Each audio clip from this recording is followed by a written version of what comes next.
అందరికీ నమస్కారం అండి. ఈరోజు కీర్తిశేషులు భాగవతి సుబ్బారావు నెహ్రూ గారి 81వ జయంతి అండి. సుబ్బారావు నెహ్రూ గారు నెహ్రూ మాస్టర్గా ద్రాక్షారామంలో అందరికీ సుపరిచితులు.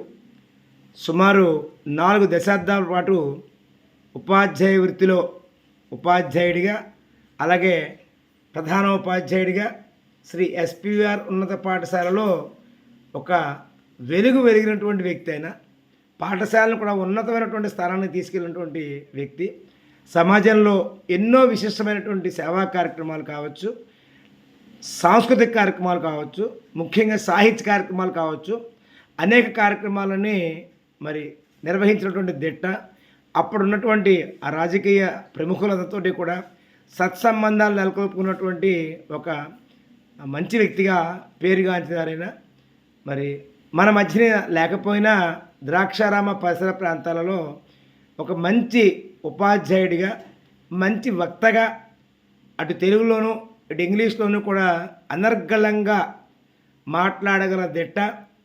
దానికి ఉదాహరణగా ద్రాక్షారామ నుంచి అమెరికా వెళ్ళి అమెరికాలో ఉన్నటువంటి కుమారుడైనటువంటి గోపి గారు, అలాగే కోడలైనటువంటి సుజాత, మనవడైనటువంటి నిఖిల్, అలాగే మరొక మూడో కుమార్తె అయినటువంటి శ్యామల గారు, శ్రీనివాస్ గారు, సుమంత్, సుజిత్, వారందరినీ కలవడానికి వారి కోరిక మీద అమెరికా వెళ్ళి అక్కడ కూడా అద్భుతమైనటువంటి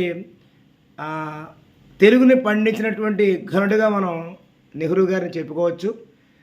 నెహ్రూ గారు ఇటు ద్రాక్షారామే కాకుండా తూర్పుగోదావరి మొత్తం, అలాగే రాష్ట్రంలో కూడా చాలామందికి తెలిసినటువంటి ఒక ప్రముఖ వ్యక్తి. పద్యాన్ని ఆసువుగా రాయగల దిట్ట కీర్తిశేషులు శ్రీ భాగవతి సుబ్బారావు నెహ్రూ గారు.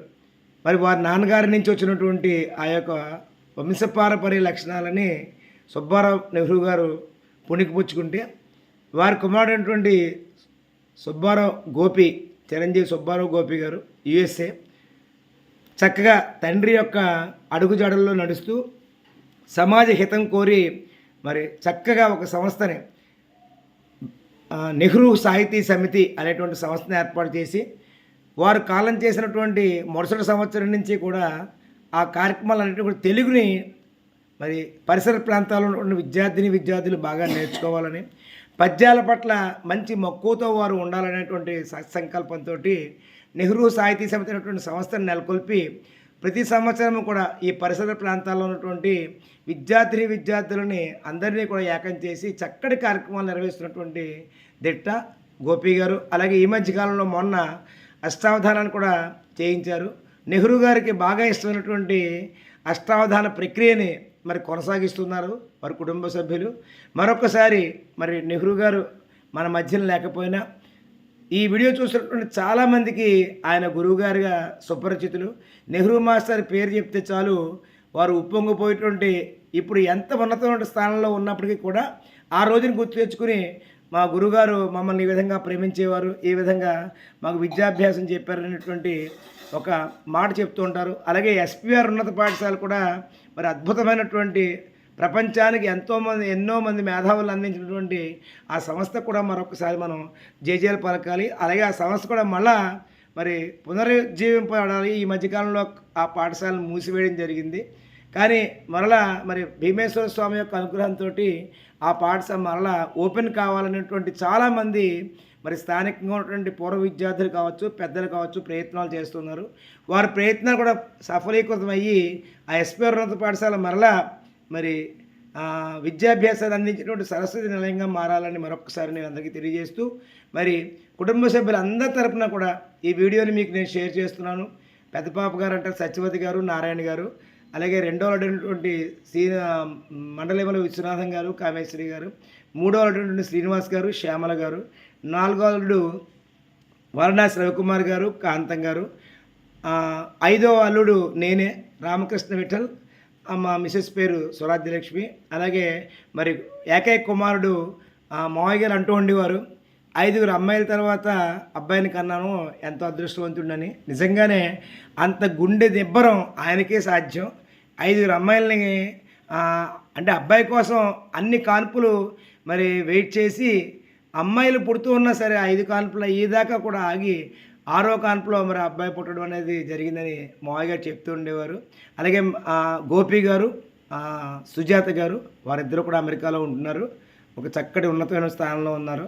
అలాగే మరి మా మావయ్య గారి సోదరులైనటువంటి బోస్ గారు కూడా ఈ మధ్య కాలంలోనే ఆయన సంవత్సరంన్నర అయింది కాలం చేశారు. అలాగే మా అత్తయ్య గారు బాలా గారు, వారు తరపున కూడా నేను శుభాకాంక్షలు తెలియజేస్తున్నాం. అలాగే మరి మరొక మావయ్య గారు తిలక్ మావయ్య గారు, సూర్యకుమార్ గారు, సూర్యలక్ష్మి గారు, వారి తరపున కూడా మావయ్య గారికి, అంటే మరోలా అనుకోవద్దు, ఇందాక నేను ఒక మాట వాడానని, ఆయన ప్రజల్లో బతికే ఉన్నారు కాబట్టి మరొక విధంగా ఆయన పుట్టినరోజు మనకి ఒక పండుగ లాంటిదే. ఆయన ఉండుంటే ఎంత ఘనంగా నిర్వహించుండేవాళ్ళం. ఆ ఉద్దేశంతో మాత్రమే నేను అన్నాను తప్పించి మరోలా భావించొద్దు. ఆయన లేకపోయినా సరే మరి మన పూర్వీకులు చెప్తున్న ఒక మాట ఏంటంటే, మనిషి ఉండగా పొగడ్డం వేరు, మనిషి లేనప్పుడు పొగుడుకోవడం వేరు. అదే సాధించారు నెహ్రూ గారు, కీర్తిశేషులు భాగవత్ సుబ్బారావు నెహ్రూ గారు. ఆయన సాధించింది ఏంటంటే, ఆయన లేకపోయినా, ఆయన మన మధ్యన లేకపోయినా మరి ఎంతోమంది విద్యార్థుల, అలాగే సాహిత్యాభిలాషుల, గ్రామస్తుల, స్నేహితుల, బంధుమిత్రుల మనసులో ఆయన ఎప్పటికీ కూడా ఎన్ని సంవత్సరాలైనా, ఎన్ని దశాబ్దాలైనా కూడా గుర్తుంటారు. అటువంటి ఒక ఉన్నతమైనటువంటి వ్యక్తి యొక్క జయంతి రోజు జరుపుకుంటున్నాం. రాబోయే రోజుల్లో జయంతిని కూడా మా గోపిగారితో మాట్లాడి ఎప్పుడు కూడా మేము వర్ధంతికి మంచి మంచి కార్యక్రమాలు ఏర్పాటు చేస్తున్నాం.